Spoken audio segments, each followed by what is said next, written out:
तू हंस तू मुस्कुरा तू रोना कम कर दे, जिंदा है इस जिंदगी की नाक में दम कर दे।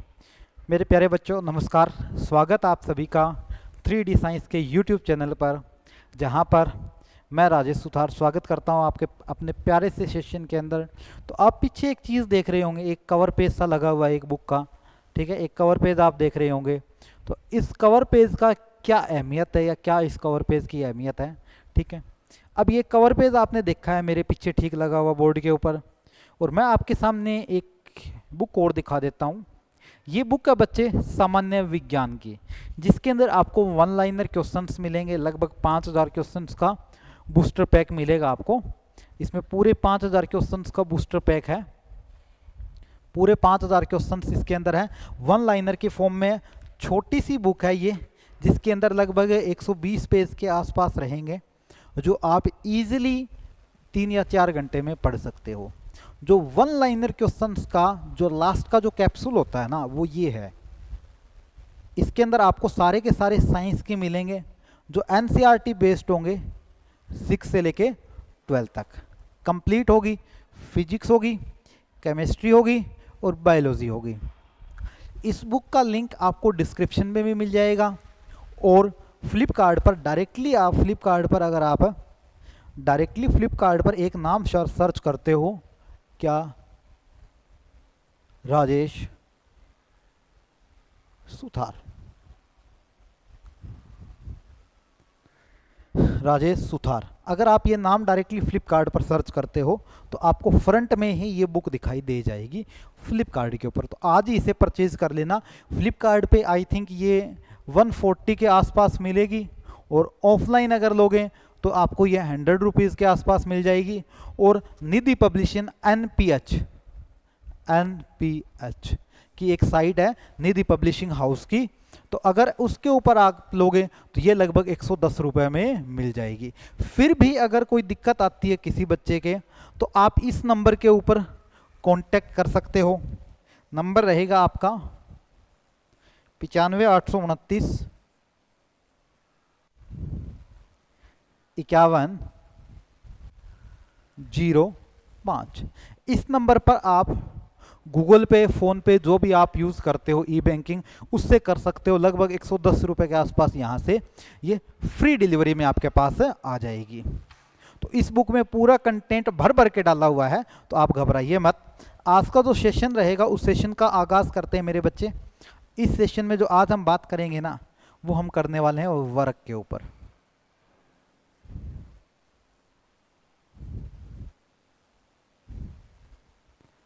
कार्य। हम आज जो बात करने वाले हैं वो वर्क के ऊपर बात करेंगे मेरे प्यारे बच्चे, कि काम कैसा होता है, कार्य क्या रहेगा, वर्क क्या होता है। इस वर्क के ऊपर पूरा का पूरा कॉन्सेप्ट आज हम डिस्कस करेंगे। ओनली थ्योरी करेंगे, ओनली वर्क की थ्योरी करेंगे। वर्क,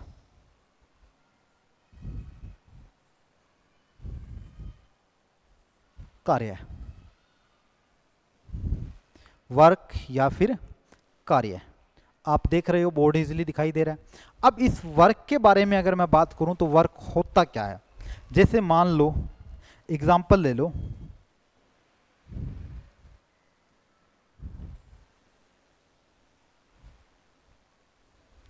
ठीक है जी, ये एक ऑब्जेक्ट था,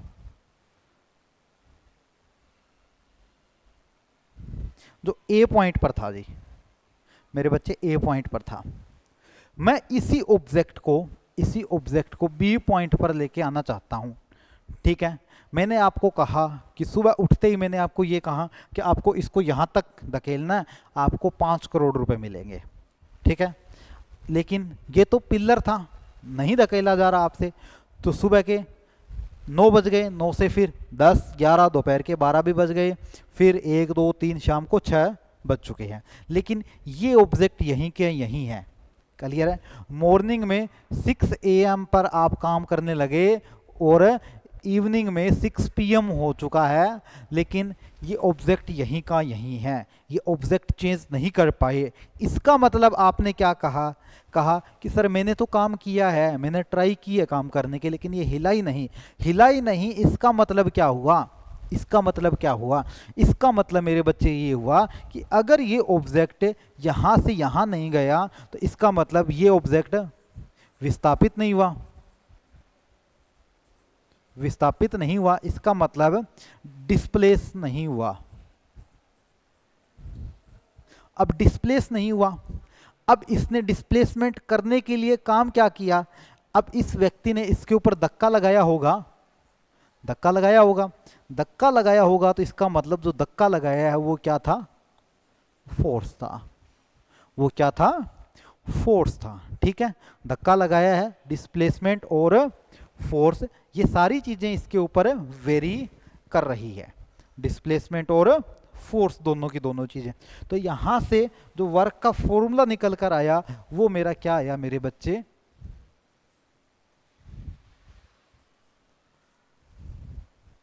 वर्क का जो फॉर्मूला निकल कर आया वो क्या आया? Force into displacement. वर्क का जो फॉर्मूला निकल कर आया मेरे बच्चे आपके सामने, वो क्या फॉर्मूला निकल कर आया? Work is equal to force into displacement. Work is equal to force into displacement, ये फॉर्मूला हुआ क्योंकि कितना धक्का दिया उसने। अब इसको दूसरे तरीके से भी लिखा जाता है, इस वर्क को ना एक और नाम दिया जाता है, वर्क डन।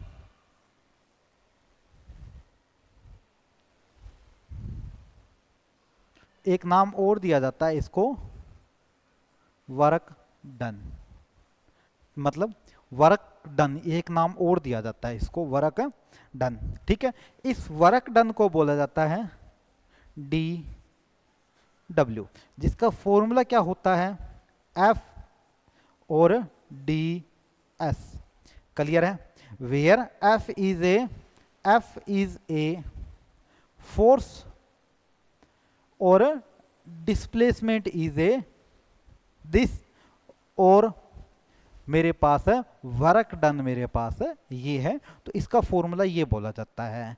कई बार इसको एक वेक्टर और स्केलर की फॉर्म में भी रिप्रेजेंट करने की कोशिश की जाती है। कई बार इसे स्केलर और वेक्टर की फॉर्म में भी रिप्रेजेंट करने की कोशिश की जाती है।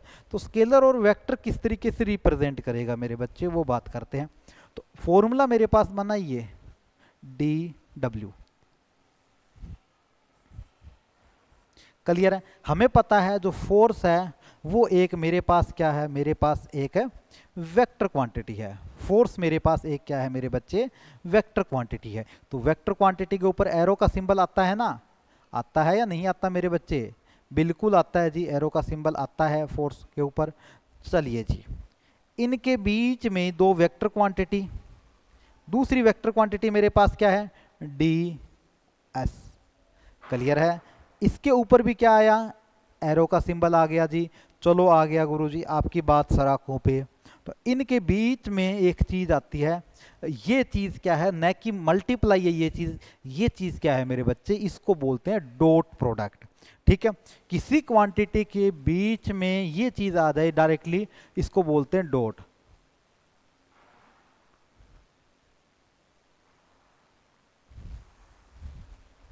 इस चीज को बोलते हैं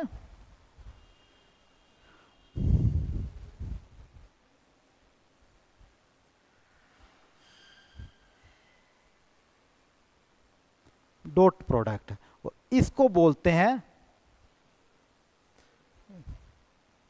क्रॉस प्रोडक्ट। ये चीज ध्यान कर लेना मेरे बच्चे, इसका यूज कई बार आपको करना पड़ सकता है आपके क्वेश्चंस के अंदर। ठीक है जी, ये डॉट प्रोडक्ट और क्रॉस प्रोडक्ट का फंडा होता है। अब जब कभी भी डॉट प्रोडक्ट आती है, जब कभी भी डॉट प्रोडक्ट आती है ना, तो इसको मैं थोड़ा सा यहां लिख लेता हूं।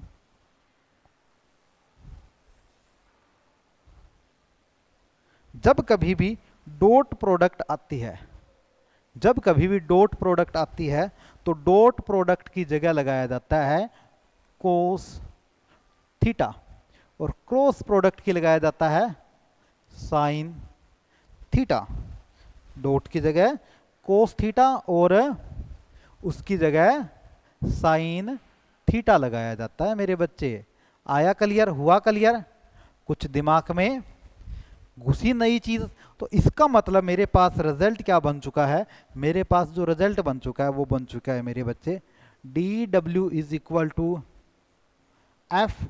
अब जब ये चीज लग जाती है ना, तो ये चीज क्या हो जाती है, मैग्नीट्यूड में हो जाती है। तो यहां पर क्या आ जाता है, कोस थीटा और डी एस।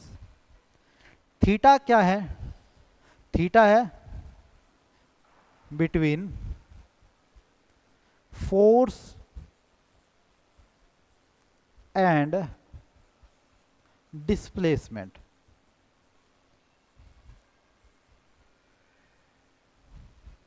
थीटा क्या आया मेरे बच्चे, फोर्स और डिस्प्लेसमेंट के बीच में जो एंगल है वो मेरे पास क्या आया, थीटा आया। यहां तक बताओ जी, किसी बच्चे के कोई दिक्कत है तो जल्दी बताइए मेरे बच्चे। यहां तक किसी भी प्रकार से कोई समस्या उत्पन्न हो रही है तो आप मुझे बता सकते हो, अदरवाइज मैं आगे बढ़ रहा हूं। चलिए जी, अब हम बात करते हैं टाइप्स ऑफ फोर्स की, टाइप्स ऑफ वर्क की।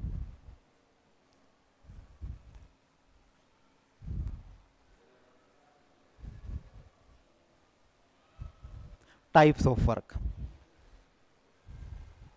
चलो उससे पहले एसआई यूनिट के बारे में भी बात करते हैं ना, एसआई यूनिट भी हमने नहीं की थी, ठीक है। इसकी एसआई यूनिट यहां लिख देते हैं, एसआई यूनिट।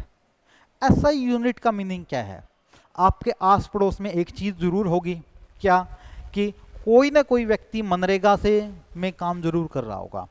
कोई व्यक्ति अगर मनरेगा में काम कर रहा है तो वहां पर एक चीज उसने जरूर ऑब्जर्व की होगी। वो ऑब्जर्व क्या की होगी कि वो उसने पूछा होगा आज कितना काम किया, वो बोलता आज 1 जूल काम किया, वो बोलता आज मैंने 1 जूल काम किया। तो जो जूल उसने काम किया ना, वो मेरे बच्चे क्या है, वो मेरे बच्चे है इसकी यूनिट। क्या है इसकी यूनिट, है जूल। जूल जिसे जे से रिप्रेजेंट किया जाता है, जिसे जे से रिप्रेजेंट किया जाता है। तो इसका मतलब मैं यह चीज बोल सकता हूं, इसका मतलब मैं ये चीज भी तो बोल सकता हूं मेरे बच्चे, क्या चीज बोल सकता हूं, मैं ये चीज बोल सकता हूं कि 1 joule is equal to 1 newton और 1 मीटर। ये चीज हो सकती है। या मैं ये चीज बोल दूं कि 1 joule is equal to 1 newton metre. क्या मैं ये चीज नहीं बोल सकता? अब हमारी बातों को मना तो नहीं करोगे आप, तो इन चीजों को हम बोल सकते हैं, लेकिन गलत चीजों को मना भी करना चाहिए। क्लियर है जी, ये चीज मैं बोल सकता हूं। यहां तक बताओ भी, यूनिट हमने कर ली इसकी। अब हम करेंगे टाइप्स ऑफ वर्क, कार्य के प्रकार। यहां तक बताओ मेरे बच्चे, किसी प्रकार से कोई दिक्कत है तो बताइए मेरे बच्चे, कोई प्रॉब्लम नहीं है ना यहां तक?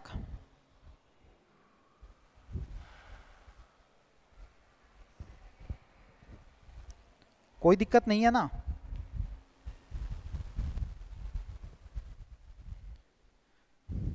कोई दिक्कत नहीं है, बताओ भाई यहां तक। आई थिंक कोई समस्या नहीं हो रही होगी आपके।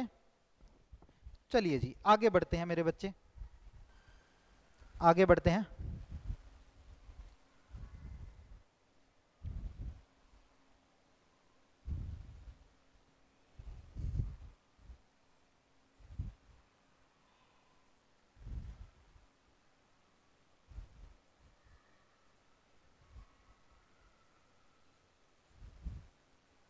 कार्य के प्रकार। अब ये बात नई आ गई भाई, वर्क के भी टाइप होते हैं क्या? वर्क के भी कोई टाइप होते हैं क्या? ये चीज नई दिखाई दे रही है मेरे को तो। ठीक है, आई थिंक आज तक आपने इस चीज को नहीं किया होगा कि यार काम के भी प्रकार होते हैं। कौन कौन से प्रकार होते हैं? उठ के काम करो, सोते टाइम काम करो, नींद में भी काम करो, ये प्रकार हो सकते हैं ना? बिल्कुल हो सकते हैं भाई, कोई दिक्कत ही नहीं है इन चीजों में। लेकिन मेरे महान आत्माओं, बुद्धिजीवियों, ये काम के प्रकार नहीं होते। तो काम के प्रकार कौन से होते हैं? कौन से होते हैं काम के प्रकार? अगर मैं उस चीज पर बात करूं तो काम का प्रकार होता है, एक तो मेरे पास कौन सा होता है, एक तो पॉजिटिव वर्क होता है। मतलब धनात्मक कार्य है। ठीक है। दूसरा मेरा कौन सा होता है, नेगेटिव वर्क। नेगेटिव वर्क कौन सा होता है, तमक ऋणात्मक कार्य। तीसरा आगे करेंगे। धनात्मक कार्य के बारे में बात करूं तो फोर्स का फॉर्मूला हमने क्या लिखा, ये वर्क का फॉर्मूला क्या लिखा, D W is equal to F cos theta और डी एस, ये फॉर्मूला लिखा। क्लियर है। अब थीटा है, थीटा इफ थीटा अगर मेरा, if theta 0 degree to 89 degree होगा, 0 डिग्री से 89, मतलब कि कोस 0 डिग्री कितना होता है, 1 होता है, और कोस 90 डिग्री क्या होता है, कोस 90 डिग्री होता है 0। जो बच्चे आर्ट्स बैकग्राउंड के हैं उनको शायद ये चीज़ पूरी समझ में ना आए, या जो बच्चे 9th 10th के हैं उनको भी ये चीज़ समझ में ना आए, क्योंकि ये +1 में जाके आती है। क्लियर है। या फिर 10th में ये कोस थीटा ये तो वैल्यू आ जाती है। अब देखो यहाँ पर अगर एंगल इनके बीच में मान लो बन गया कितना, मान लो इनके बीच में एंगल बन गया लगभग 60 डिग्री का, 60 डिग्री का एंगल बन गया, तो देखो 60 डिग्री का एंगल अगर बन जाता है इनके बीच में तो रिजल्ट क्या आएगा, एंगल 60 का बन गया तो क्या आएगा, D W is equal to F, ठीक है, कोस 60 डी एस, मतलब कि 60 का कैसे बना एंगल, ठीक है, कोई ऑब्जेक्ट फोर्स लगा रहा है ऐसे, ठीक है, फोर्स लगा रहा है उसको ऐसे, क्लियर है, फोर्स लगा रहा है उसको ऐसे, और ऑब्जेक्ट जा रहा है वो ऐसे, क्लियर है, फोर्स उसको ऐसे लगा रहा है, ऑब्जेक्ट भी वो आगे जा रहा है, फोर्स उसको ऐसे लगा रहा है, वो ऑब्जेक्ट भी आगे ही जा रहा है। तो ये एंगल कितना है मेरे बच्चे, एंगल कितना बन गया, 60 डिग्री का बन गया, एंगल 60 डिग्री का बन गया, तो ऑब्जेक्ट मेरा जाएगा, क्लियर है आगे। तो इसका मतलब cos 60 कितना होता है, 1/2 होता है ना, cos 60 कितना होता है, 1/2 होता है। तो D W is equal to मेरा क्या हो जाएगा, 1/2 एफ डी एस, हो जाएगा ना, क्लियर है जी, हो जाएगा, कोई दिक्कत नहीं है। क्लियर है। ये ऋणात्मक वाला आगे करते हैं दूसरे पेज पे, क्लियर है, पहला समझ में आया, चलो जी आगे दूसरा और पढ़ते हैं। दूसरा अगर मैं बात करूं दूसरी टाइप की, तो दूसरा मेरा कौन सा पढ़ा हमने, दूसरा मैंने कौन सा पढ़ा, दूसरा पढ़ा मैंने नेगेटिव वर्क।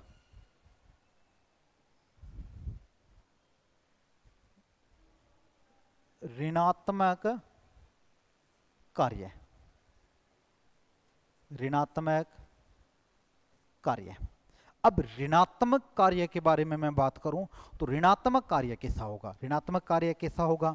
अब ऋणात्मक कार्य फॉर्मूला वही, सोच नहीं, D W is equal to क्या आया, एफ कोस थीटा और डी एस, ये चीज थी ना। इफ थीटा 91 टू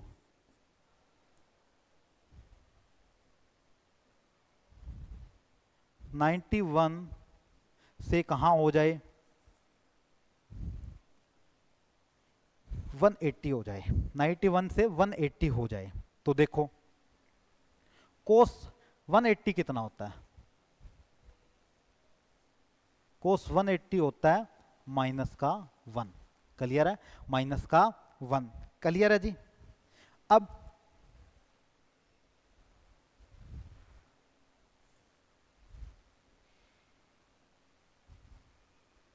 मान लो एंगल इनके बीच में है 90 प्लस कितना भी, ऑब्जेक्ट को मैं खींच तो ऐसे रहा हूँ लेकिन वो ऑब्जेक्ट जा रहा है आगे। अब इस ऑब्जेक्ट को मैं ऐसे खींच रहा हूँ लेकिन वो ऑब्जेक्ट आगे जा रहा है। क्लियर है? आगे जा रहा है तो यहाँ से जो मेरे पास आएगा वो मेरा क्या आएगा मेरे बच्चे? नेगेटिव वर्क आएगा। वो मेरा क्या आएगा? नेगेटिव वर्क आएगा। क्लियर है मेरे बच्चे? तीसरा वर्क का टाइप होता है, तीसरा जो वर्क का टाइप है वो कौन सा होता है? जो तीसरा जो वर्क का टाइप होता है ना मेरे बच्चे, वो कौन सा होता है? तीसरा होता है जीरो वर्क, मतलब शून्य कार्य, जीरो वर्क। अब जीरो वर्क कब हो सकता है? कब हो सकता है जीरो वर्क? जीरो वर्क कब हो सकता है? जीरो वर्क जो हो सकता है ना वो कब हो सकता है, मैं ये पूछ रहा हूं। जीरो वर्क में आप एक चीज ऑब्जर्व करोगे मेरे बच्चे। क्या ऑब्जर्व करोगे? सर आपने ना यहां पर 91 से शुरू किया और यहां पर 89 तक लेके गए, तो एक चीज बीच में रुकी हुई है। क्या रुकी हुई है? क्या रुकी हुई है? वो है थीटा। अगर मेरा कितना हो जाए मेरे बच्चे, इफ अगर थीटा मेरा हो जाए 90 डिग्री। क्यों हो जाए थीटा 90? कोस 90 क्या होता है मेरे बच्चे? कोस 90 होता है जीरो। कोस 90 जीरो होता है। कोस 90 जीरो होता है तो फॉर्मूला लिखो, D W is equal to F cos theta और डी एस। क्लियर है जी? D W is equal to F dot cos 90। Clear है? कोस 90 कितना होता है? कोस 90 तो मेरा कितना होता है मेरे बच्चे? जीरो होता है ना? होता है या नहीं होता? बिल्कुल होता है जी। जीरो होता है तो क्या आ गया? D W is equal to F D S into zero, into zero. तो D W is equal to मेरा कितना आ गया मेरे बच्चे? जीरो आ गया। कितना आ गया जी? जीरो आ गया। तो मुझे तो जीरो ही तो निकालना था, निकालना था ना। कोई दिक्कत नहीं है किसी के, जीरो ही तो निकालना था, निकल गया जीरो अपना। घबराते क्यों हो फिर? क्यों घबरा रहे हो भाई? इतना तो कोई काम था ही नहीं।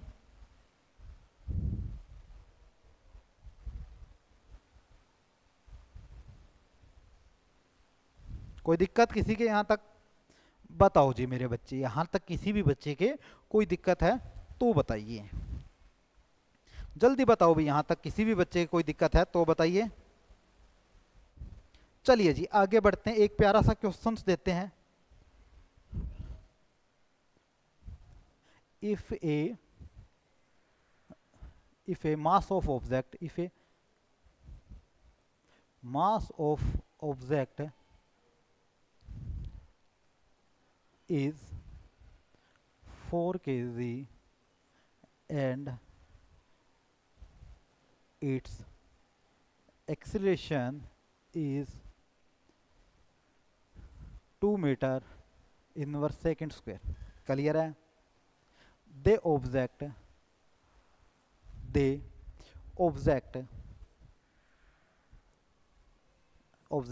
move from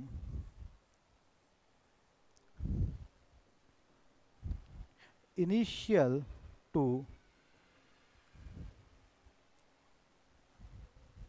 final position is 10 meter। Find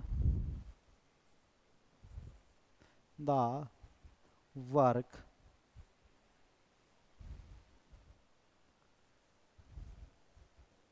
done.